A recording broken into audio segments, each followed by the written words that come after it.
saudar você com a paz do nosso Senhor Jesus Cristo. Amém. Aquele que vive e reina para sempre.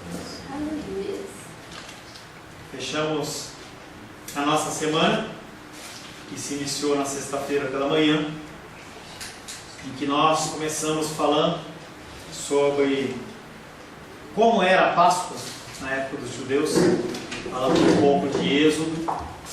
Passamos depois para a palavra do presbítero Paulo, em que ele falou sobre a morte de Cristo, o fator, a importância. Hoje pela manhã falamos um pouco sobre a ressurreição de Cristo. E vamos fechar o nosso culto com a Santa Ceia do Senhor, com tudo interligado. Aleluia. Glórias a Deus por isso. Glória. Conforme falamos pela manhã, hoje pela manhã, a Páscoa, ela foi instituída durante a passagem de Gênesis para Êxodo, quando o povo de Israel estava saindo do Egito e tinha como título Pessah, data em que os judeus comemoram exatamente a libertação e a fuga do seu povo escravizado no Egito. A Pessah da Páscoa judaica e a Páscoa cristã estão intimamente relacionadas pelo sentido simbólico da passagem. A Páscoa cristã, ela não é contemplada por ovos e coelhos. São fofinhos, mas não tem nada a ver com Páscoa. Esta ideia de ovo e coelho vem de uma cultura pagã, com muitas lendas e mitos à sua volta e recheado de muito consumismo. Mais do que explicar e falar de falsas Páscoas, nosso intuito é falar em especial da importância da ressurreição. A morte de Cristo tem seus fatos muito bem apresentados, muito bem detalhados nas Escrituras. Mas quando se fala de ressurreição, o momento e o modo não são descritos. A gente não sabe como ocorreu isso. A gente sabe que Jesus Cristo morreu, foi colocado num túmulo, uma pedra ficou à frente. Mas o que ocorreu lá dentro, a gente não sabe. O ressuscitado, sim, Jesus Cristo, ele manifesta-se corporalmente. Primeiramente com sinais de ausência. A primeira manifestação de Cristo é através de um sepulcro vazio, lençóis abandonados. Depois a sua própria pessoa aparece, uma figura como a de sempre, mas com as marcas da paixão, buracos nas mãos, buraco nos pés, seu lado rasgado, cortado. Depois com sua voz, e depois ele aparece para os discípulos, mostrando todo o seu amor. E nós podemos também contemplar no fim dos evangelhos, início de Atos, a ascensão do nosso Senhor. Mas nesta noite eu quero importantemente ressaltar que o ressuscitado, ele é o mesmo que morreu na cruz. Aleluia. Aquele que morreu na cruz, ele ressuscitou. Não é outro. Não é outro. É muito importante isso. A palavra de hoje tem como título Ressurreição de Cristo. Não é uma palavra para te trazer emoção, mas é uma palavra para sedimentar o teu conhecimento.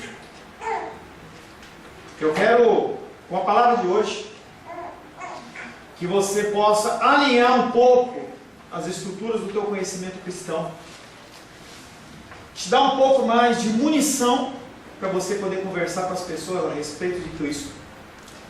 Não é nada emocional, eu não tenho como objetivo fazer você chorar, mas é uma palavra de ensino. Eu quero que você preste atenção, porque tem muitos elementos aqui que talvez te sejam desconhecidos. A palavra de hoje tem como título Ressurreição de Cristo. Eu quero convidar você a abrir a palavra de Deus em 1 Coríntios.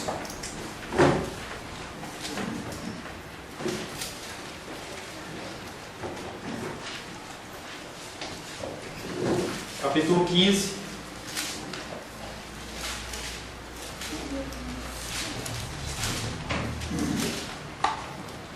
Coríntios, capítulo 15. É uma leitura extensa, mas necessária. Apóstolo Paulo, ele está se dirigindo a não os ímpios, não os gentios, mas ele está se dirigindo à igreja de Corinto, aos cristãos da igreja de Corinto. É uma palavra para crente, tá? Assim diz a palavra de Deus. Versículo 1, 1 Coríntios, capítulo 15. Irmãos, venho lembrar-vos o evangelho que vos anunciei, o qual recebestes e no qual ainda perseverais. Por ele também sois salvos, se retiverdes a palavra tal como vou-la preguei, a menos que tenhais crido em vão. Antes de tudo vos entreguei o que também recebi, que Cristo morreu pelos nossos pecados, segundo as Escrituras, e que foi sepultado e ressuscitou ao terceiro dia, também segundo as Escrituras, e apareceu a Cefas, e depois aos 12. Depois foi visto por mais de 500 irmãos de uma só vez, dos quais a maioria sobrevive até agora. Porém, alguns já dormem. Depois foi visto por Tiago, mais tarde por todos os apóstolos. E afinal, depois de todos, foi visto também por mim, como por um nascido fora de tempo. Porque eu sou o menor dos apóstolos, que mesmo não sou digno de ser chamado apóstolo, pois persegui a igreja de Deus. Mas pela graça de Deus sou o que sou, e a sua graça, que me foi concedida, não se tornou vã. Antes trabalhei muito mais do que todos eles, todavia não eu, mas a graça de Deus comigo. Portanto, seja eu, sejam eles, assim pregamos e assim crestes. Ora, se é corrente pregar-se que Cristo ressuscitou dentre os mortos, como, pois, afirmam alguns dentre vós que não há ressurreição de mortos? E se não há ressurreição de mortos, então Cristo não ressuscitou. E se Cristo não ressuscitou, é vã a vossa fé, e é vã a vossa pregação, a nossa pregação, e vã a vossa fé. E somos tidos por falsas testemunhas de Deus, porque temos asseverado contra Deus, que Ele ressuscitou a Cristo, ao qual Ele não ressuscitou, se é certo que os mortos não ressuscitam. Porque se os mortos não ressuscitam, também Cristo não ressuscitou. E se Cristo não ressuscitou, é vã a vossa fé, e ainda permanecem os vossos pecados. E ainda mais, os que dormiram em Cristo pereceram.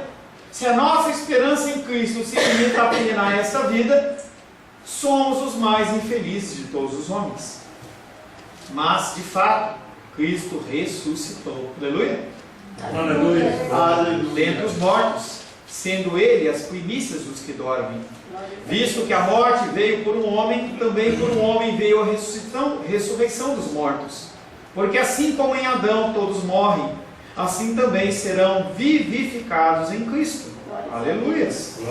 Cada um, porém, por sua própria ordem.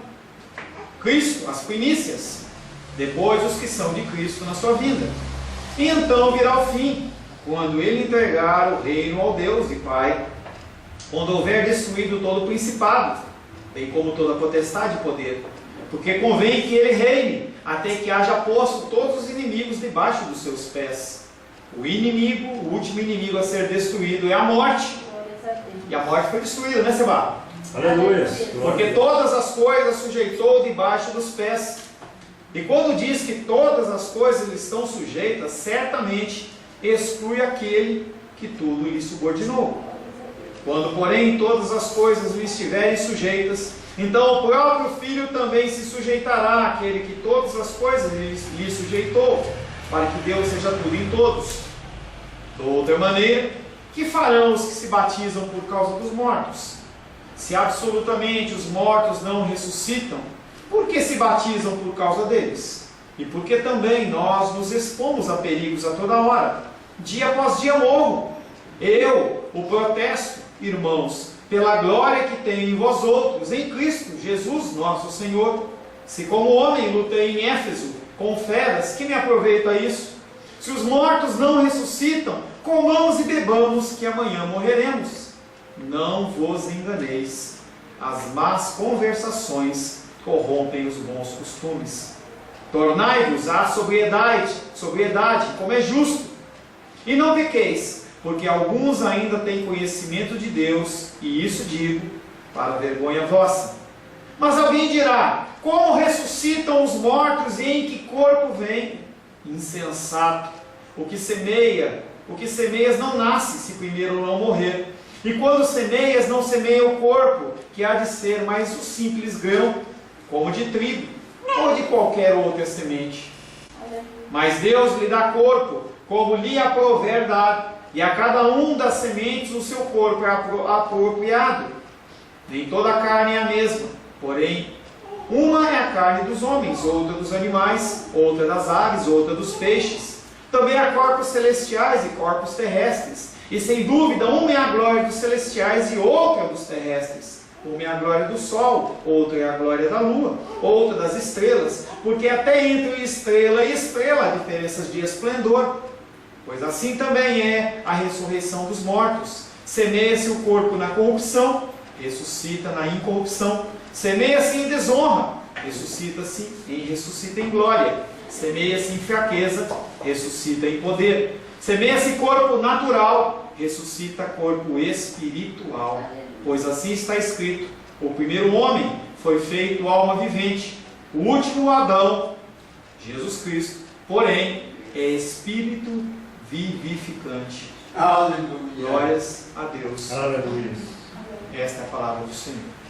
Senhor, em nome de Jesus, louvamos por esse texto rico, 1 Coríntios capítulo 15, que nos seria necessário muitos encontros para meditar na sua profundidade. Entendemos, Pai, que o Senhor sim ressuscitou. Entendemos, Pai, que através do Teu sacrifício nós temos vida e vida em abundância. Nesta noite queremos mais uma vez ouvir a Tua voz, Pai, pedindo ao Senhor que o Senhor fale conosco. Me coloco na Tua presença, Pai, mais uma vez como instrumento da Tua presença.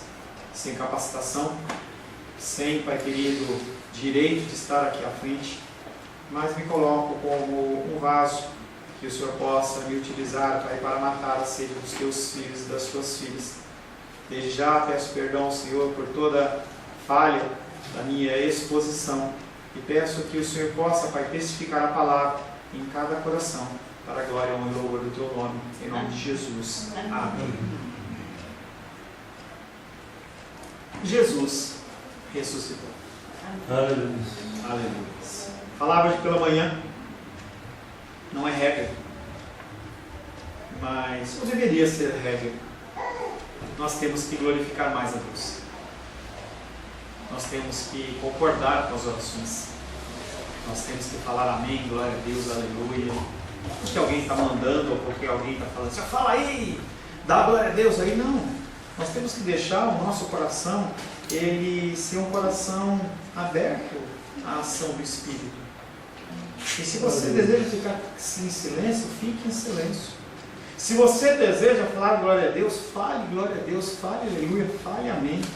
Porque é bom glorificar a Deus. Nós temos motivos para glorificar a Deus. Nós temos motivos para exaltar esse Deus maravilhoso que morreu por mim, morreu por você. O primeiro versículo que nós vamos meditar de todo esse texto que nós lemos é 1 Coríntios capítulo 15, verso 12. O apóstolo Paulo, ele pregou a verdade e foi embora. As pessoas se converteram. E aí uma série de erros, falhas doutrinárias começaram a aparecer. Em certa passagem desse texto que nós lemos, fala assim que a gente deve tomar cuidado, que a má conversação corrompe os bons costumes. Aqueles homens que tinham sido formados por Paulo dentro de uma linha reta em direção ao alvo que é Jesus Cristo, tinham ouvido uma conversinha daqui, uma conversinha dali, um judeuzinho que se converteu e não acredita em ressurreição e fala uma coisinha, e aí o povo grego que se converte, não, mas a gente tem que fazer de tal forma. Uma série de elementos começaram a distorcer o cristianismo dentro da igreja de Corinto. E o apóstolo Paulo, ele manda uma carta para intervir em uma série de fatores, entre eles o assunto da ressurreição. E ele fala para eles assim: ora, se proclama que Cristo ressuscitou dentre os mortos, ora, se proclama, se vocês ouviram de mim, se está nas Escrituras, como dizem alguns de vós que não há ressurreição dos mortos? Como que isso está sendo permitido por vocês? Dúvida é algo que nos consome. Nós vivemos num mundo com uma série de coisas, de decisões, de dúvidas. Vivemos em uma sociedade extremamente racional. Dos tempos do iluminismo, século XVI para frente, o homem cada vez ele vai ficando mais racional e duro de coração.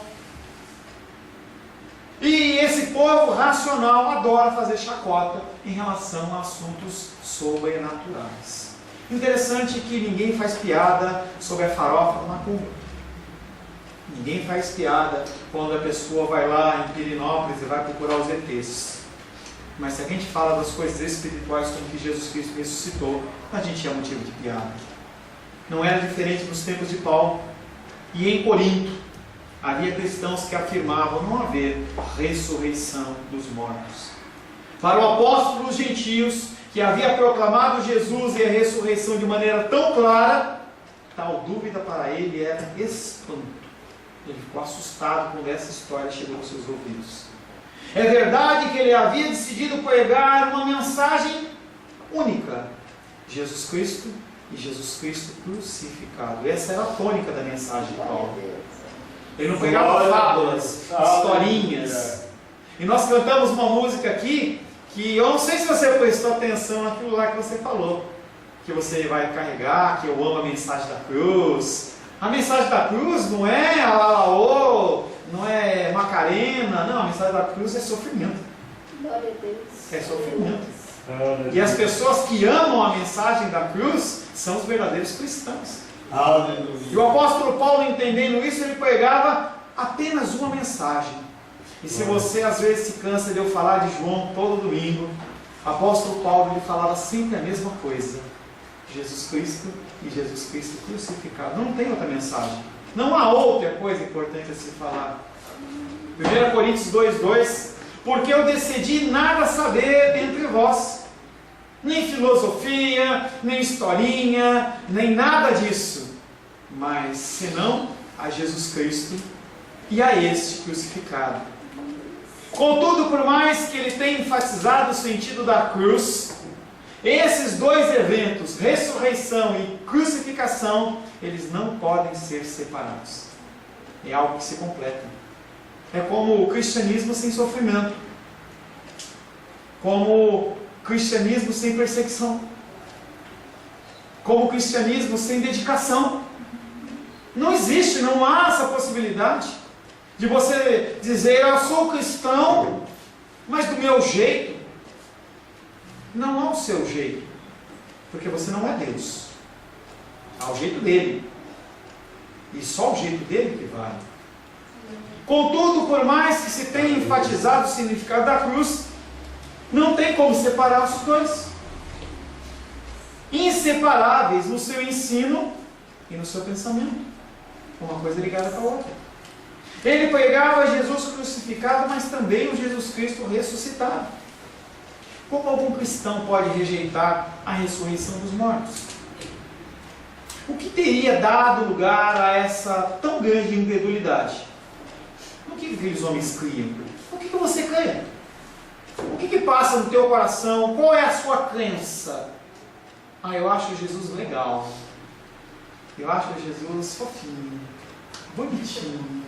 Será que isso é o fator da sua crença? Se você acha que Jesus ele é fofinho, porque você pensa num homem de 1,80 m, com cabelo cacheado, de olhos azuis, você está muito enganado, ou muito enganada.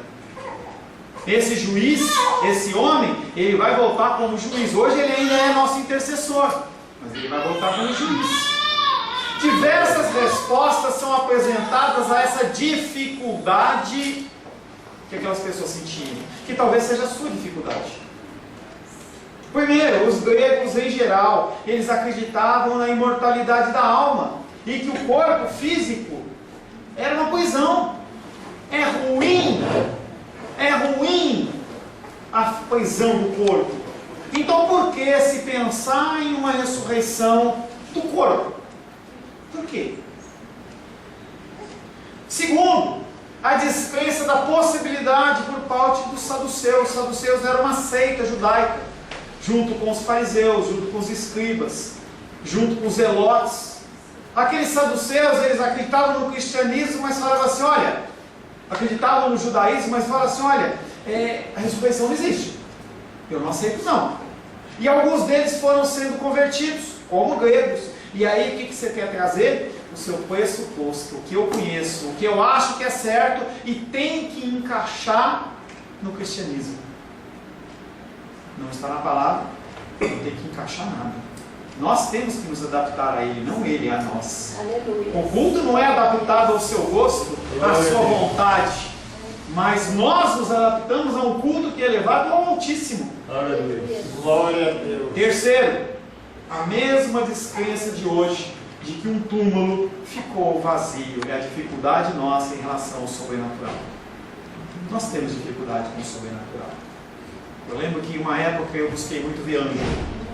E eu orava, Senhor, eu quero ver anjo, eu quero ver anjo, eu quero ver anjo. Mas, na menor manifestação aparentemente sobrenatural, eu faltava xixi na calça. É assim que nós somos. Nós falamos, eu quero ver Jesus. Se Jesus aparecer, as pessoas quando viram Jesus falam assim, é um fantasma. Não é? É um fantasma. Quarto, algo mais atual hoje do que nos tempos de Paulo. O ensino da vitória. O ensino da vitória, como nos dias de hoje, que tudo está correto. Não tem necessidade de mudança nenhuma. Para que ressurreição? Está tão bom. Sebastião falava hoje pela manhã. Eu quero ficar aqui, né, Sebastião? Eu quero ficar aqui, está tão bom. Entendeu? Eu ganho meu salário. Entendeu? Viajo 1 ou 2 vezes por ano. Vou comer em algum restaurante. É legal. Para que ressuscitar? Para quê? E aí nós temos um confronto entre a teologia da palavra, que é a teologia do sofrimento, e essa teologia da vitória, a teologia da prosperidade, que é um câncer no meio do cristianismo. Doutrina essa que atrai aqueles que desejam uma vida confortável. Olha, o nosso cristianismo ele é light, tá? Porque tem o cristianismo com muita gordura, tem o cristianismo low carb, tem aqueles com sem glúten. Você tem ser intolerante a isso? Então, o nosso cristianismo ele não tem isso, tá? Se você é intolerante a falar de pecado, nós não vamos falar de pecado, porque você é intolerante, então a gente fala só das coisas que te agradam. O problema é que isso escraviza as pessoas, porque as pessoas elas começam a olhar para esse ensinamento que não é verdadeiro e que se não se concretiza na vida de todos, o que acontece é frustração. Infelizmente, e eu digo mais uma vez, infelizmente, esse cristianismo de prosperidade, esse cristianismo desta vitória, ela alcança de 75% a 85% dos cristãos em todo o mundo. De 100% dos cristãos, 85% dos cristãos acreditam que está tudo bem, está tudo certo, e não está. Entenda que os coríntios, eles não rejeitaram a doutrina da ressurreição, simplesmente eles reinterpretaram elas, dizendo que a ressurreição de Cristo foi apenas espiritual, não carnal, não corpo. Qual a diferença, pastor? Toda. Porque Jesus Cristo, ele morre, ressuscita e fala, nós vamos morrer e vamos ressuscitar. Aleluia. E da mesma maneira que Cristo ressuscitou, porque ele é a primícia, nós também o seremos. Aleluia. E aí a pessoa ensina que como Cristo, eles também foram ressuscitados já. Mas do batismo, você aceitou Jesus? Amém. Você já é uma nova criatura e você não precisa fazer absolutamente mais nada. E se confunde o conceito bíblico de justificação, que nós já trabalhamos na escola dominical, que é o perdão dos nossos pecados, e a ressurreição, que é a restauração do nosso corpo físico, junto com o nosso corpo espiritual, para nós vivermos a eternidade ao lado do nosso Salvador. Portanto, para eles a ressurreição já tinha acontecido. e teve apenas um significado passageiro. O cristianismo, ele se preocupa não com a minha e a sua imortalidade, nossa sobrevivência, nossa reencarnação, mas com a ressurreição completa do ser humano. Para Paulo e para todos os autores do Novo Testamento, essa mensagem não é só de Paulo, todos os autores do Novo Testamento. Necessariamente a ressurreição que ocorria era da pessoa toda, não apenas de uma alma, não apenas do seu corpo ou da sua personalidade.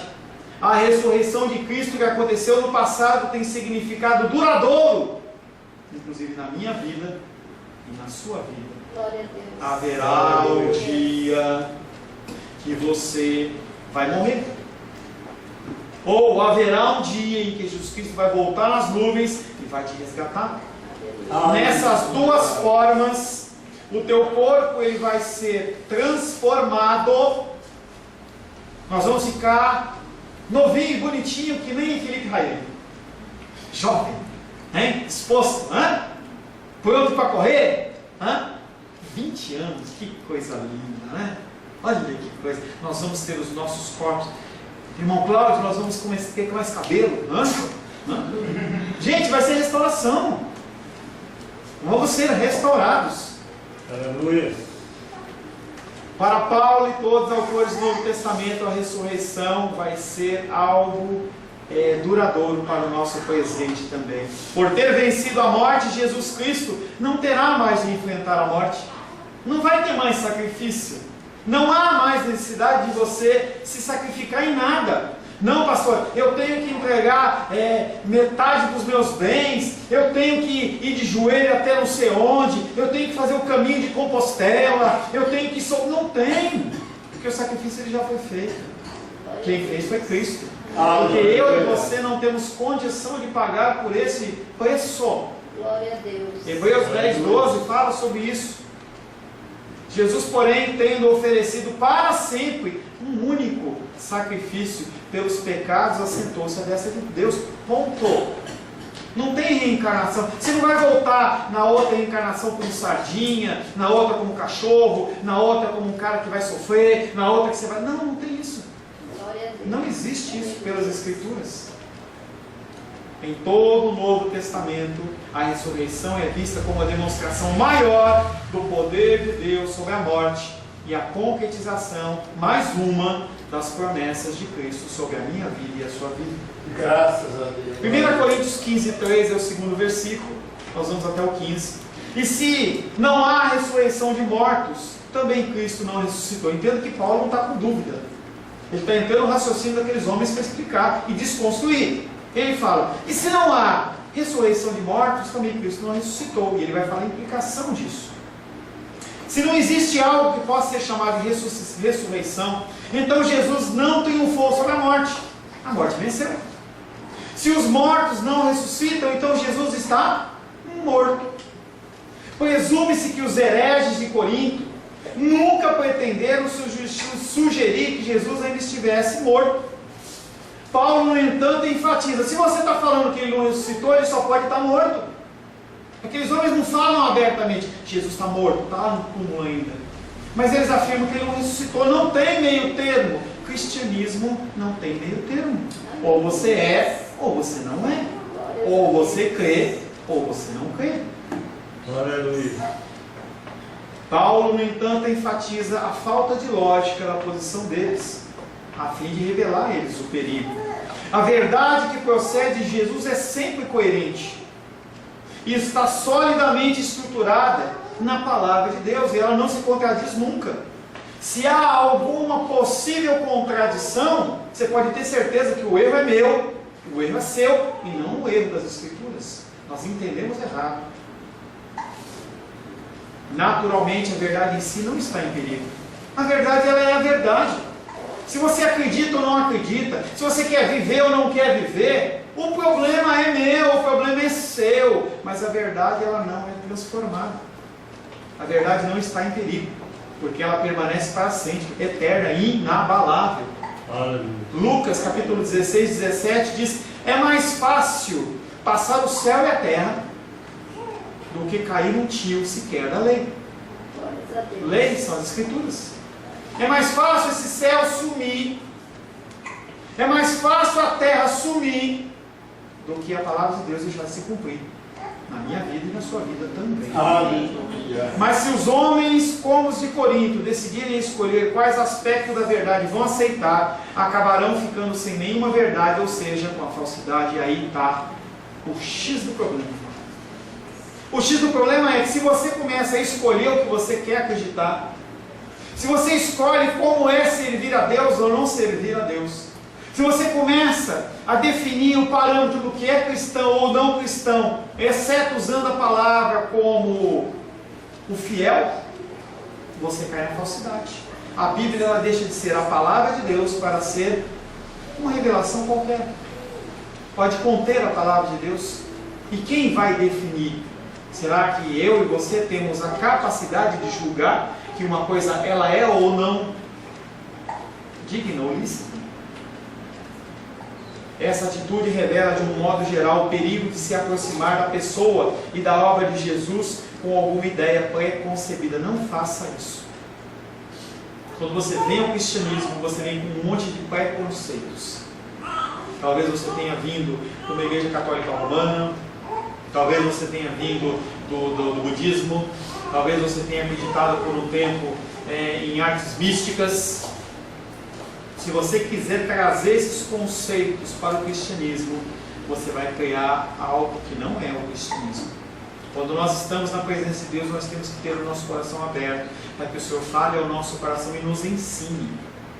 Quando nós estamos errados, nós temos que entender que nós estamos errados e mudar o nosso comportamento.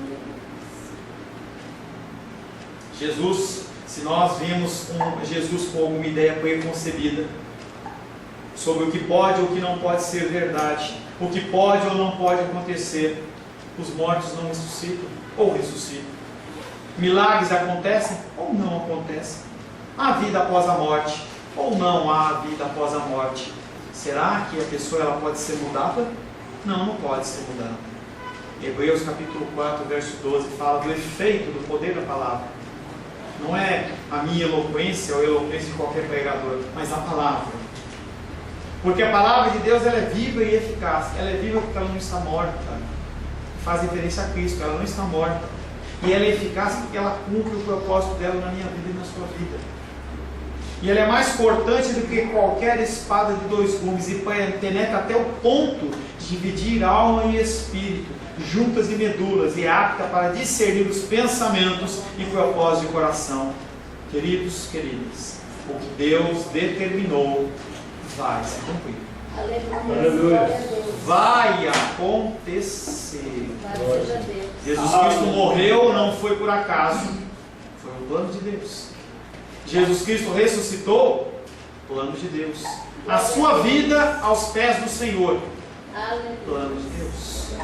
1 Coríntios 15, 14. E se Cristo não ressuscitou, a nossa pregação ela é vazia. Tudo que eu falo não vale nada. E vazia também a vossa fé. Paulo continua escrevendo uma sentença condicional. E se? Novamente ele não está falando que ele acredita nisso. Ele está continuando a desconstrução. E se? Que contrasta o ensino incorreto com o ensino real. Paulo afirma que negar a ressurreição de Cristo é ir contra toda a evidência que estava à disposição da igreja primitiva. Não está falando necessariamente comigo, está falando com o povo de lá de trás. Aqueles homens, eles ouviram falar. Muitas pessoas viram o momento pós-ressurreição de Cristo. Mais de 500 pessoas viram a ascensão de Cristo aos céus. E humildemente a gente pode fazer um cálculo vezes 3 ou vezes 4, porque se contava o homem, não a mulher. Então a gente pode tranquilamente falar em 2.000 pessoas que viram a figura de Cristo subindo. Aí eu pergunto para você, será que você vendo um fato como esse, você não ia falar para ninguém? Entenda que não tinha WhatsApp, não tinha Facebook, não tinha Instagram, nada disso. Mas você acha que no boca a boca as pessoas não falariam? Você acha que isso não ia ser uma coisa que ia ser falada por muito tempo nas famílias? E aí você pode multiplicar a multidão que falou, ou que estava ali naquele primeiro grupo, primeiro grau de pessoas que conheceram, como enorme. O que os coríntios estavam fazendo era despoesando todo esse conhecimento. Dentro do foco do pregador, Paulo está declarando que toda a sua vida seria uma completa perda de tempo se não houvesse ressurreição. Ele olha para os coríntios e fala assim: eu estava lá muito bem como fariseu, tinha uma verba, as pessoas achavam que eu era legal, e eu tinha direito a fazer o que eu queria. Se realmente Jesus Cristo não ressuscitou, eu estou perdendo tempo. Eu estou perdendo meu tempo. Todas aquelas perseguições, todos os sofrimentos e tribulações teriam sido inúteis. A implicação óbvia seria que não só a sua própria vida e ministério teriam sido fundamentados numa fraude, como também a de cada apóstolo, e na verdade a minha vida e a sua vida. Imagina que tristeza. Você passar horas e horas a fio numa igreja, sentado num banco desconfortável, ouvindo alguém te falar que não te traz alegria, não te faz dar risada, e aí no final das contas você descobrir que é tudo mentira. Que coisa mais triste. A palavra traduzida por vazia diz que sem a ressurreição de Cristo nada resta para a proclamação cristã. Não há continuidade, não há nada a se falar. A gente fecha as nossas Bíblias e vamos viver a vida. Tem um filme da década de 80 que fala curtindo a vida doidado. Vamos curtir a vida doidado, porque não há nada mais. Eu não tenho que me preocupar com a água. Eu tenho água para mim, dane-se os outros. Eu tenho alimentação para mim, os outros que se lasquem. Por que eu vou gastar meu tempo com outras pessoas? Se não há um pós-morte, se não há nada a acontecer. Todo o ímpeto da salvação no presente e na eternidade está fundamentado não somente sobre o princípio da morte de Jesus, mas também sobre a realidade da ressurreição de Jesus. Dentro do foco do ouvinte, pelo fato da fé daqueles cristãos se fundamentar totalmente na pregação de Paulo, eles estão errados. 1 Coríntios capítulo 15, verso 1 e 2. Irmãos coríntios, eu venho lembrar a vocês que o evangelho que eu falei para vocês, que eu vos anunciei, o qual vocês receberam, e no qual vocês perseveram, ou estavam perseverando, por ele também sois salvos, se vocês retiverem a palavra não misturada, não a palavra maculada, não a palavra adaptada com as coisas do dia a dia, para você ser feliz, para você ganhar um carro zero. Se retiverdes a palavra tal como vou-la preguei, a menos que tenhais crido em vão, a menos que a sua confissão de fé tenha sido falsa. Foi algo emocional. É isso que o apóstolo Paulo está falando. O colapso da base dessa pregação resultava necessariamente no colapso da fé deles.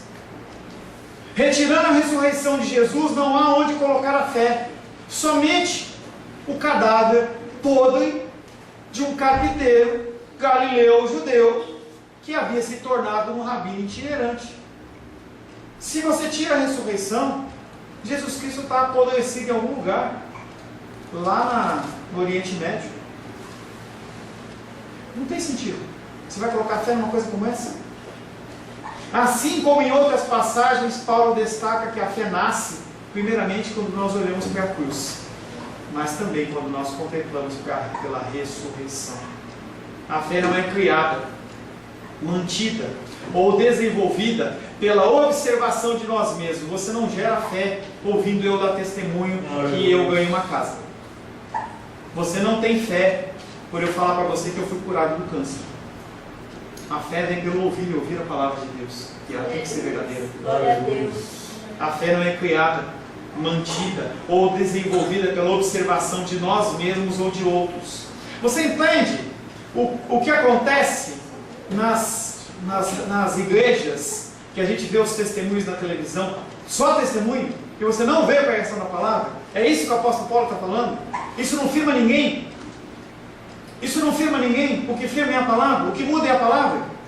A fé não é criada, mantida ou desenvolvida pela observação de nós mesmos ou de outros, mas somente pela absorção da realidade e das implicações da ressurreição de Jesus. O último versículo, 1 Coríntios 15:15. O apóstolo Paulo continua a sua discussão falando: se tudo isso é verdade, se realmente Cristo não ressuscitou, a minha pregação não valeu nada, a sua pregação ela é vazia, a sua fé é vazia, nós somos tidos como falsas testemunhas de Deus, pois testemunhamos contra Deus, afirmando que Ele ressuscitou a Cristo quando não ressuscitou. E se é verdade que os mortos não ressuscitam, a reputação e até mesmo o caráter de Deus seriam destituídos de toda essa certeza se a ressurreição não existisse. A vocação e o ministério de Paulo sempre foram apresentados como algo que Deus lhe havia dado e não como algo assumido por ele mesmo. A sua fé não é algo que você assumiu, é algo que Deus implantou. Deus, Ele foi em algum dia na sua existência e te tocou. E aquilo gerou no seu coração fé. O evangelho que ele proclamava não era uma invenção pessoal, mas dada por Deus mediante revelação. O que Jesus Cristo falou, o que o apóstolo Paulo falou, não veio de invenção, mas foi revelação de Deus. Paulo alegava, segundo as tradições apostólicas anteriores a ele, que Deus ressuscitou a Cristo. E se ele não fez nada disso, se Jesus não passava de um guru qualquer, na verdade, um impostor, seria nada mais que uma blasfêmia relacionar o nome do Todo-Poderoso a uma pessoa que está morta. Se você não acredita que Jesus Cristo ressuscitou e você fala sobre isso, você está testificando uma mentira contra Deus, que é o que o apóstolo Paulo está confrontando com a igreja de Corinto. Se vocês não acreditam, abandonem a fé. Larga a mão da fé, porque não é verdade. Além de tudo, vocês estão maculando o nome de Deus. O único motivo convincente para relacionar a pessoa e a obra de Deus a Jesus é a realidade da ressurreição. Somente Deus tem poder sobre a morte, ninguém mais. Se Jesus ressuscitou dos mortos, quem ressuscitou Ele? Deus. Quem vai me ressuscitar? Deus. Quem vai te ressuscitar? Deus. Aleluia. Na esperança do cumprimento dessa promessa, Paulo declara que todos que creem em Jesus compartilham da sua ressurreição. Se você crê na ressurreição, você também vai ser ressuscitado. Glórias a Deus. Porque é algo sobrenatural, não é algo natural. Independente do que você passa na sua mente, independente do que você pensa. Se você crê que Deus, que Jesus Cristo realmente morreu na cruz do Calvário, que Ele é o Filho de Deus, e essa crença, eu tenho falado para vocês, é muito mais do que eu falei, eu creio, pastor! Muito mais do que isso. É colocar em prática todos os dias. Não apenas numa ocasião festiva, não apenas no enterro, mas todos os dias. Você vai também compartilhar da ressurreição com o Senhor. Amém. 1 Coríntios capítulo 15, versos 20, 21, 22 e 23 diz: mas de fato, a realidade, o resumo da ópera, a verdade verdadeira que você tem que gravar no teu coração é: de fato, Cristo ressuscitou dentre os mortos. Aleluia. Sendo Ele a primícia dos que dormem, a primícia que vem antes de mim, antes de você, antes dos nossos entes queridos que morreram em Cristo. Visto que a morte veio por um homem, também por um homem veio a ressurreição dos mortos. Porque assim como em Adão todos morrem, a maldição de Cristo, ela vem sobre a nossa vida. O pecado original é todo sobre o ser humano, inclusive sobre a Helena. Se a Helena, pequenininha, lindinha, fofinha, ela não optar por Cristo, ela vai para o inferno. Haverá um momento em que ela vai ouvir e ela vai entender, e ela vai ter que dizer sim para Jesus Cristo. Está ouvindo? Não adianta olhar para o outro lado, não adianta, é com você mesmo. Porque assim como em Adão todos morrem, assim também todos serão vivificados em Cristo. Eu vou ser vivificado, você vai ser vivificado. Glórias a Deus. Cada um, porém, por sua própria ordem. Primeiro, o Messias, e ele já ressuscitou. Depois, os que são de Cristo na sua vida. Aleluia. Quero que você repita comigo. Porque ele ressuscitou. Porque ele ressuscitou. eu vou suportar as lutas. Porque Ele ressuscitou, eu vou suportar. Amém, titia? Amém, Lourdinha? Amém, Paulo? Amém? Quando ficar pesado lá e der aquela dor, você vai suportar. Porque Ele ressuscitou, eu vou olhar para a cruz com esperança. A sua vida não finda aqui. Glória a Deus. Não finda aqui. Amém, amém, amém. Porque Ele ressuscitou, eu vou perseverar até o fim. Você vai continuar caminhando. Porque quem é a tua força não é você. Glória a Deus. Você não tem como querer jogar a toalha. No boxe, o cara nas lutas marciais, em especial o boxe, o cara começa aquela luta, tal. Quando o cara está apanhando muito, o técnico joga o papel lá, olha que o pano cai no chão. Ou então quando o cara está imobilizado e está sendo machucado, ele bate no tatame lá. Você não vai fazer isso. Você vai perseverar até o fim. Amém? Glória a Deus. Amém. Não é com a minha força, não é com a minha palavra, não é com a sua força, mas é com a palavra de Deus. E por fim, porque Ele ressuscitou, eu vou ressuscitar. Senhor Deus, louvamos, adoramos e bendizemos o Teu nome, porque através do Teu sacrifício nós temos vida e vida em abundância. Apesar de aos nossos olhos, Pai, os nossos corpos começarem a falhar, as nossas finanças estarem bagunçadas, o nosso tempo está um caos, nós temos uma esperança. Glória a Deus. Não uma esperança pautada na palavra do pastor Paulo.